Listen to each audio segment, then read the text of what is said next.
Okay, hello everyone. We are group number 8, Jacob, Christina, and Raphael. Today we are going to present chapter 22, Information Security as Everyone's Job Every Day. Great. So we're going to just cover a couple things today, and we're going to start with just ensuring the security of the application. So we've got a couple paths when you're ensuring the security. So the happy path versus a sad path. And the happy path is when you're looking at just the positive logic flow. Everything's going to work properly, and you check all that logic and make sure that it works. And that's like the happy path, the ideal scenario. But of course, we know that's not how things always happen, and customers, like enter the wrong information, and we need to look at that negative outcome as well. And so like quality QA teams, InfoSec, security, they like to look at these and find out what could be wrong with this, what could go wrong, and those are important things as well to look at to be able to ensure that security. And there are some key definitions. We won't go into them like too much because it's super detailed, but like there's static analysis, which like you perform in like a non-runtime environment, and then dynamic analysis while like the code's in operation. You need to look at those things to keep them secure. Also like dependency scanning, and then just your source code integrity and code signing, making sure all of that is secure as well, are important things to look at. And then we also need to protect our deployment pipeline. I like my little pipe diagram there. And this pipeline is vulnerable to attack. And that was something interesting to realize, because it feels like an internal thing, but it really is still vulnerable to attack. And one of the best places to hide code is in the unit test, because nobody really looks at that.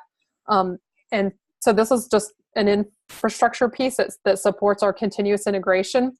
And like people could steal, like hackers could steal the source code, they could inject malicious code into the repo.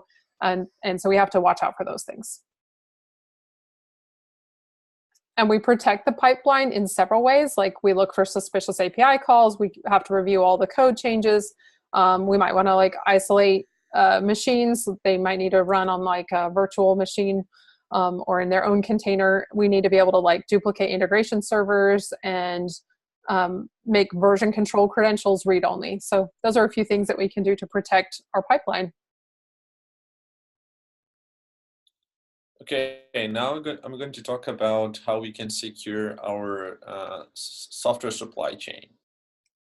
So I like this phrase from Corman. He said, "We are not writing customized software. Instead, we assemble what we need from open source parts, which has become the software supply chain that we are very much rely upon."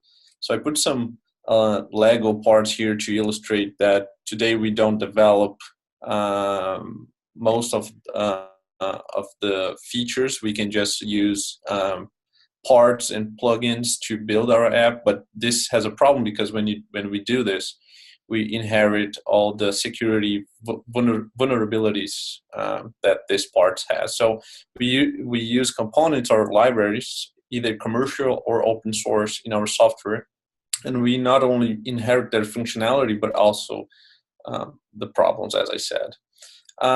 So an interesting thing we should do to ensure security is to detect when our software projects are relying on components or libraries that have known vulnerabilities, and we must help developers choose the components that have a demonstrated history of fixing software vulnerabilities.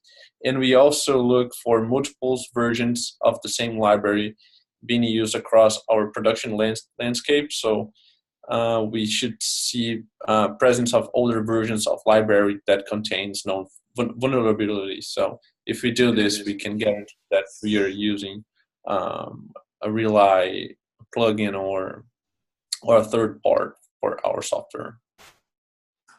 Thanks for watching. Thank you so much.